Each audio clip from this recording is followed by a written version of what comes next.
Good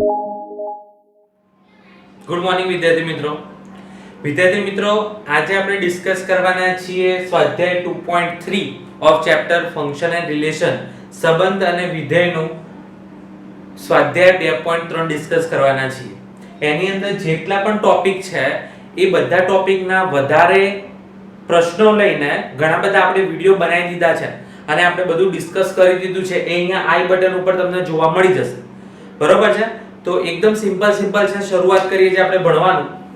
પહેલો પ્રશ્ન એવો છે કે નીચે આપેલા સંબંધોમાંથી કયો સંબંધ એ વિધેય દર્શાવે છે તે અમને લખો અને જો વિધેય દર્શાવતો હોય તો એમાંથી પ્રદેશ અને વિસ્તાર શોધો.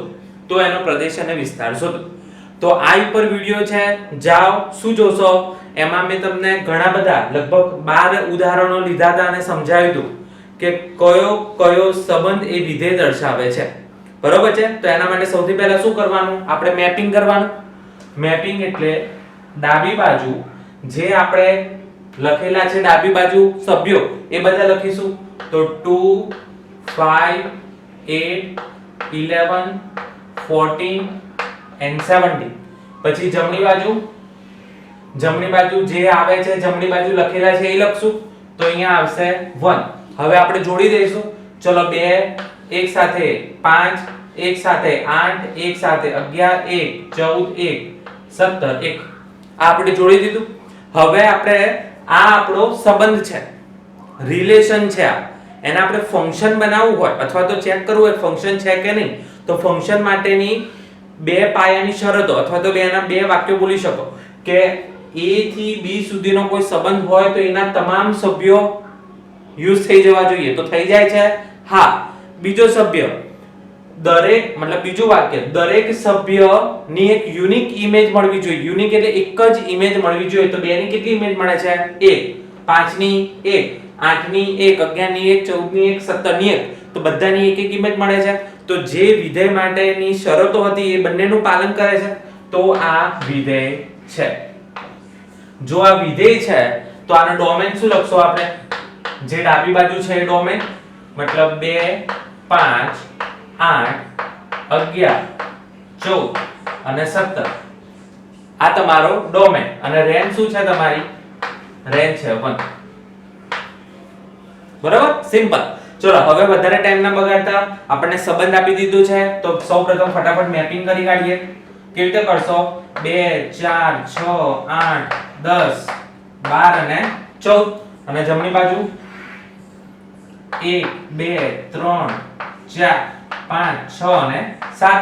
ચલો 2 એક સાથે 4 બે સાથે 6 4 આવી રીતે જોડાયેલા છે. તો બે શરતો બે વાક્યો બોલવાના કે ડાબી બાજુના તમામ સભ્યો યુઝ થઈ જવા જોઈએ. થઈ જાય છે? હા.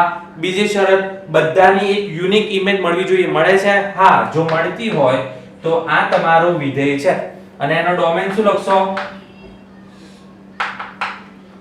2 4 6 8 10 12 અને 14. અને એની રેન્જ શું લખશો? 1 2 3 4 5 6 અને 7. જે આ છે જે જવાબ મળે છે રેન્જ, જે પ્રશ્ન છે એ તમારો ડોમેન. બરોબર છે? એકદમ સિમ્પલ. ચલો ત્રીજો દાખલો. આપણને સંબંધ આપી દીધો છે તો સૌપ્રથમ મેપિંગ કરી કાઢો.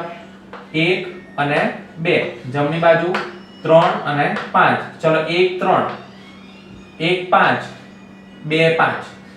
ચલો પહેલી શરત કે a થી b જાય છે સંબંધ તો એ વિધેય ક્યારે બને? જ્યારે સંબંધના તમામ સભ્યો યુઝ થઈ જવા જોઈએ. થાય છે? હા થાય છે. બીજી વસ્તુ એ બધાની યુનિક ઇમેજ એટલે કે એક જ જવાબ મળવો જોઈએ. તો એકના જુઓ બે જવાબો મળે છે. જો બે જવાબો મળતા હોય તો આને તમે વિધેય કહી શકો નહીં. એકદમ સિમ્પલ વસ્તુ. આ વસ્તુ બહુ જ ક્લિયર છે. જો તમારે આના વધારે ઉદાહરણો જોતા હોય તો અહીંયા આઈ બટન ઉપર ક્લિક કરજો. એમાં તમને એવો વિડિયો મળી જશે તેમાં આના ઘણા બધા ઉદાહરણો લખેલા છે જેનાથી તમારી વધારે પ્રેક્ટિસ. ઓકે. Question number 2. અહીંયા આપણને કીધું છે કે આનો પ્રદેશ અને વિસ્તાર શોધો. આપણે પ્રદેશ અને વિસ્તાર, ડોમેન અને રેન્જ શોધવા માટેના ઘણા બધા વિડિયો જોયેલા છે. બરોબર છે? તો જો તમે ના જોઈ લો તો પહેલા એ જુઓ, કારણ કે અહીંયા હું ડાયરેક્ટ લખીશ. કેવી રીતે લખીશ? ચલો આનો મારે ડોમેન શોધવો છે.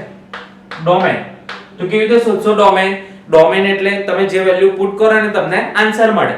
તો કઈ વેલ્યુ મતલબ આપણે x ની કઈ કિંમત મૂકી શકાય? એવી કિંમત મૂકી શકાય અથવા તો એવી કિંમત ના મૂકી શકાય જેનાથી પદ અવ્યાખ્યાયિત થાય. એનો મતલબ આપણે કેટલું ધ્યાન રાખવાનું કે પદ અવ્યાખ્યાયિત ના થવું જોઈએ. તો તમને આ જોઈને એવું લાગે છે કે આ પદ વ્યાખ્યાયિત થશે? કારણ કે અપોનમાં કઈ છે નહીં, અંડરરૂટ છે નહીં, તો આ પદ કોઈ દિવસ અવ્યાખ્યાયિત નહીં થાય. મતલબ તમે બધું જ મૂકી શકો છો. બધું જ એટલે શું આવે? રિયલ નંબર, વાસ્તવિક સંખ્યા. બરોબર છે? ઓકે.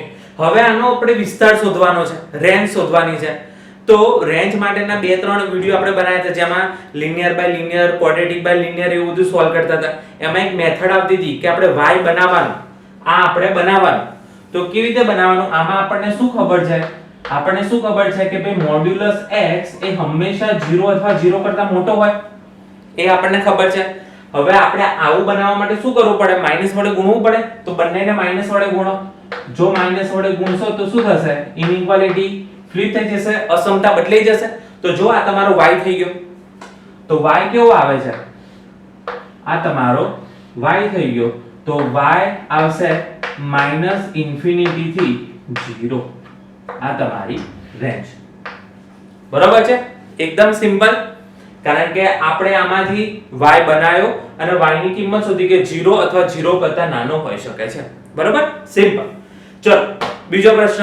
આમાં પણ આપણને એવું કીધું છે કે પ્રદેશ અને વિસ્તાર શોધો. ચલો પ્રદેશ હવે જ્યારે શોધવાની વાત કરીએ ત્યારે આપણે શું ધ્યાન રાખવાનું? તમારે એવી x ની કિંમત મૂકવાની કે જેનાથી પદ અવ્યાખ્યાયિત ના થાય. તો વર્ગમૂળની અંદર છે તો શું ધ્યાન રાખવાનું? વર્ગમૂળની અંદર હોય તો અંદરવાળું જે પદ કેવું થવું જોઈએ? 0 અથવા 0 કરતા મોટું થવું જોઈએ. તો આ જે પદ છે 9 x² always greater than or equal to 0, હે ને? 0 અથવા 0 કરતા મોટું હોવું જોઈએ. હવે આને સોલ્વ કરતા આપણને સારી રીતે આવડે છે. પહેલા x² ને ધન બનાવી દો. તો -x² - 9 greater than or equal to 0. Minus ને હટાવી દો. તો x² - 9 less than or equal to 0. પછી આને આપણે સોલ્વ કરો. x - 3 x + 3 less than or equal to 0. આટલું આયા પછી આપણને શું ખબર પડી? x belongs to -3 to 3. જેને આ નથી ખબર પડતી કે આ કઈ રીતે આવે છે, તો આઈ બટન ઉપર વેવી કર્વનો વિડિયો પણ આપી દીધો છે. આવા પ્રશ્નો સોલ્વ કરતા આ ડોમેન એટલે કે પ્રદેશનો વિડિયો પણ મૂકેલો છે, એ જોઈ લેવો. ઓકે, આ આપણો થઈ ગયો ડોમેન. આને કહેવાય ડોમેન એટલે કે પ્રદેશ. પરંતુ હવે આપણે રેન્જ શોધવાની છે. તો રેન્જમાં પણ આપણે ઘણા બધા પ્રકાર જોયા હતા. એમાંથી એક પ્રકાર એવો હતો જો તમને કોઈ વસ્તુ જાણીતી દેખાય તો સૌપ્રથમ એ બનાવો. તો જાણીતી કેવી દેખાય છે આપણને? x² જાણીતું દેખાય છે. તો x² હંમેશા 0 અથવા 0 કરતા મોટું હોય. ચલો એની પછી x² ની જોડે શું છે? માઈનસ. તો માઈનસ વડે ગુણો. -x² less than or equal to 0. બરોબર? પછી એની સાથે શું છે? 9. તો બંને બાજુ 9 પ્લસ કરો. તો 9 - x² less than or equal to 9 થઈ ગયું. ચલો હવે શું કરવાનું છે? અંડરરૂટ કરવાનું છે. તો બંને બાજુ જો અંડરરૂટ કરીએ શું જવાબ આવે છે? 9 - x² less than or equal to 9 નો રૂટ શું થાય? 3. હવે આ એવું છે કે y ની કિંમત 3 કરતા નાની છે, પરંતુ આપણે ડિસ્કસ કરેલું છે કે આ કિંમત હંમેશા 0 અને 3 ની વચ્ચે આવશે. કારણ કે કોઈ બી વર્ગમૂળ વાળું પદ છે એની મિનિમમ વેલ્યુ શું હોય? 0 હોય. જો તમને આમાં કન્ફ્યુઝન છે તો આ ઉપર એક રેન્જનો વિડિયો છે, એ જોઈ લેશો તો તમને આ ક્લિયર થઈ જશે. આની મિનિમમ વેલ્યુ 0 હોય અને 3 કરતા નાની છે, તો આટલી વસ્તુ આવે. તો y તમારો શું થઈ ગયો? 0 થી 3. આ થઈ ગઈ તમારી રેન્જ. આ થઈ ગયો તમારો પ્રદેશ. આપણને જેટલા પણ પ્રશ્નો છે એ બધા જ પ્રશ્નોના એક કરતા વધારે પ્રશ્નો લઈને આપણે ઓલરેડી સોલ્વ કરેલા જ છે, પરંતુ આ સ્વાધ્યાય છે એટલા માટે લીગલી આપણે દાખલા ગણવા પડે છે. બરોબર છે? ચલો સૌપ્રથમ આટલું નોંધી લો, પછી આપણે આગળ વધીએ છીએ. ચલો વિદ્યાર્થી મિત્રો, આપણે આગળ વધીએ છીએ. ક્વેશ્ચન નંબર 3 માં આપણને કીધું છે કે જો f of x is equal to 2x minus 5 માટે f of 0, f of 7, f of minus 3 ની કિંમત શોધો. હવે એનો મતલબ શું થાય? f of x મતલબ જે આ x ચલ છે, x વેરિયેબલ છે, એના માટે જો f of x, f of 0 જો x બરાબર 0 લઈએ તો શું કિંમત આવે એ શોધવાનું કીધું છે.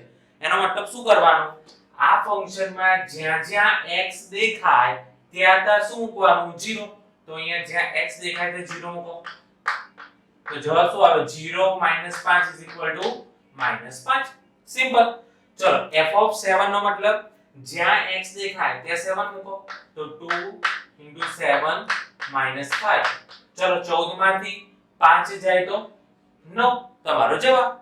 f of -3 એનો મતલબ જ્યાં x દેખાય ત્યાં -3 મૂકો. તો -6 - 5 જવાબ શું આવે? -11. કેટલું સિમ્પલ છે, બરોબર છે? ચલો question number 4. T of c is equal to 9c divided by 5 plus 32. મતલબ અહીંયા ચલ કયો છે? c. તો આપણને એવું કીધું છે કે જો c બરાબર 0 લઈએ તો શું કિંમત આવે? c ની જગ્યાએ 0 મૂકો. 9 * 0 divided by 5 plus 32. ચલો 9 * 0 0 0 ભાગ્યા 5 0 0 વત્તા 32 0 નહીં 32. સિમ્પલ. ચલો f of 28 જ્યાં c છે તે 28 મૂકો. તો 9 28 divided by 5 plus 32. હવે આને સોલ્વ કઈ રીતે કરશો? લસા લઈ લો 5 અને આને ગુણો. કેવી રીતે થાય? 0 અને 160. ચલો 9 અને 28 નો ગુણાકાર કરો. 9 * 8 72 ને 7 18 ને 7 25. આનો સરવાળો કરો. શું જવાબ આવે છે? ચલો 2 1 અને 4 412 ભાગ્યા 5 તમારો જવાબ. સિમ્પલ. બરોબર છે? ઓકે. t of -10 જ્યાં c છે ત્યાં -10 મૂકો. 9 - 10 divided by 5 plus 32. તો જો અહીંયા તો છેદ ઉડે છે. 5 દુ 10 તો 9 દુ 18 -18 plus 32 is equal to 4. આ તમારા જવાબો. બરોબર છે? એકદમ સિમ્પલ. ચલો ક્વેશ્ચન નંબર 4. ક્વેશ્ચન નંબર 4 માં આપણને શું કીધું છે કે જો t of c 212 હોય તો c ની કિંમત શોધો. એનો મતલબ આ t of c આ જ કિંમત 212 હોય તો આપણે c ની કિંમત શોધવાની છે. તો t of c is equal to 9c divided by 5 plus 32. હવે આમાં આપણને c ની કિંમત નથી આપી. આપણને t of c ની કિંમત કેટલી આપી છે? 212. તો 212 is equal to 9c divided by 5 plus 32. ચલો હવે શું કરશો? 32 ને આ બાજુ લાવો તો કેટલા થાય?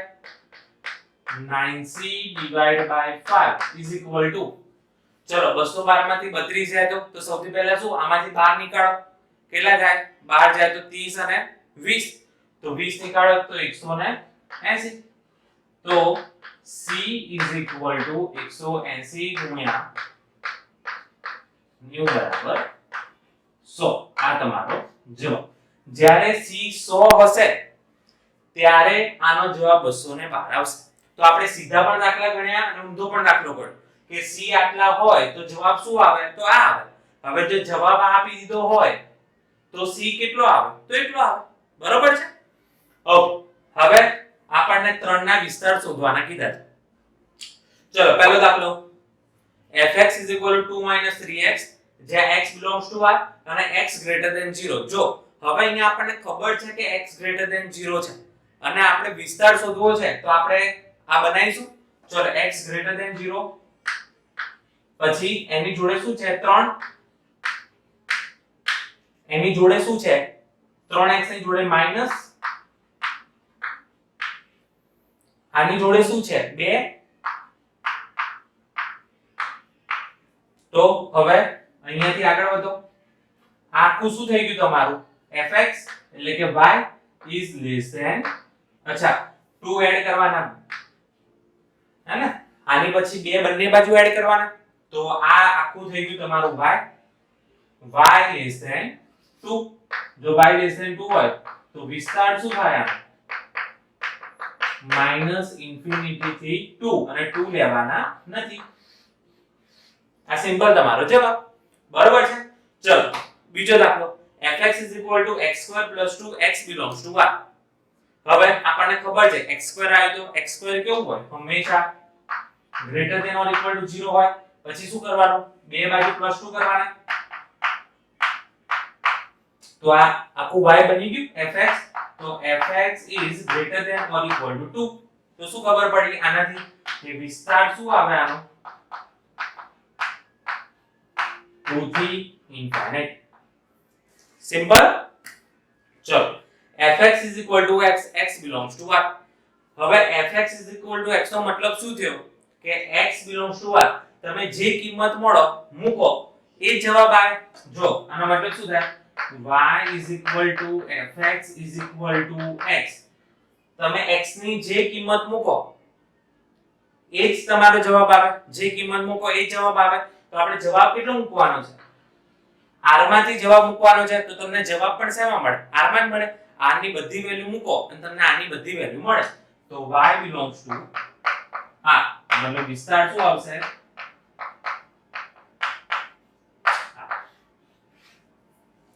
બરાબર છે વિદ્યાર્થી મિત્રો આ જેટલું પોસિબલ બનતું હતું એટલી સારી રીતે તમને સમજાવ્યું છે પરંતુ અગત્યની વસ્તુ એ છે કે આ ઉપર જેટલા વિડિયો છે તમને આમાંથી એક પણ નાના સ્ટેપ ના ખબર પડે તો આ ઉપર બધા વિડિયો મૂકેલા છે અથવા તો મારી YouTube ચેનલ ઉપર બધા વિડિયો છે સૌપ્રથમ એ વિડિયો જુઓ તો આ એક્સરસાઇઝ તમારા માટે કંઈ નથી એકદમ સહેલી વસ્તુ છે બરોબર છે જો તમને વિડિયો સારો લાગ્યો હોય તો લાઈક કરો શેર કરો અને વિડિયો જોતા રહેજો બરોબર છે થેન્ક યુ